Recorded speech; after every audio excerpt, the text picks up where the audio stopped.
Updated February 15, 2019, 7 hours 50 minutes and 15 seconds. Two disparate decisions from opposite corners of the world have sounded warnings for the future of Australia's coal industry.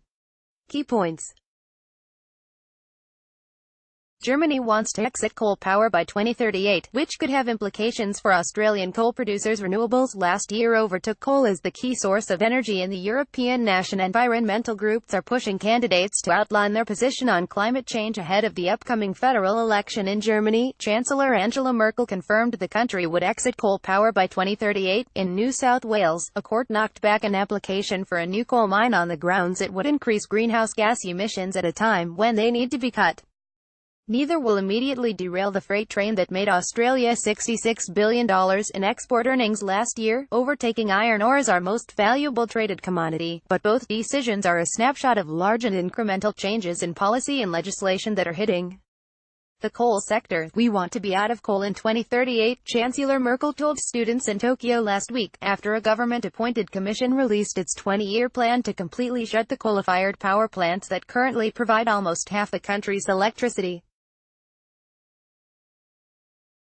Then we need more gas. Renewables overtake coal in Germany last year. Renewables overtook coal as the key source of energy in Europe's largest economy.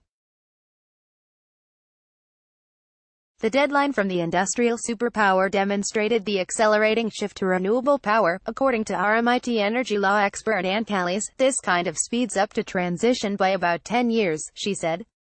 10 years longer and the market would have gotten there anyway. Just look back at the last summer in Australia. Climate change is accelerating. We will probably miss overall international targets of keeping the temperature rise to 2 degrees Celsius and below, so I think this is a signal that we need to speed it up. Dr. Callies, who is German, said the government commission that made the 2038 decision, and a potential €45 billion in support for regions affected to start new industries, was part of a national trait to hope to plan. The Germans have taken a very planned approach to the energy transition, which may not be viable for Australia, she said, but the overarching signal here is we need to do a lot more, a lot faster.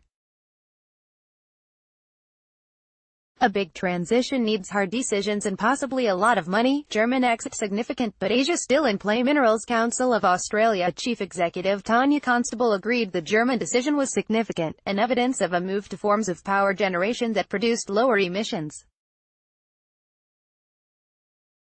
But while Germany's coal-fired generation currently supplies about 40% of the country's electricity, she said in a statement that in Australia's national electricity market, coal power supplies well over 70% of generation, making it the workhorse of our electricity system. Australia needs to focus on what is best for its people and its economy, taking into account our abundance of energy sources including sun, wind, coal, gas and uranium, she said.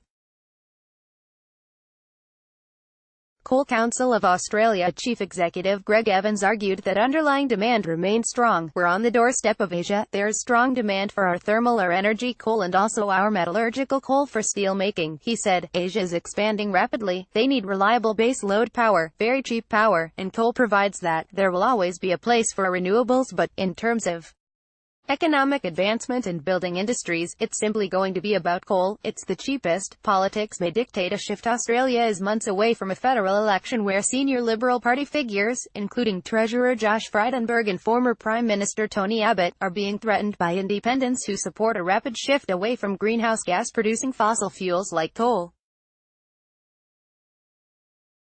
Even people who cannot vote, but feel passionately about the impact of climate change, are entering the debate.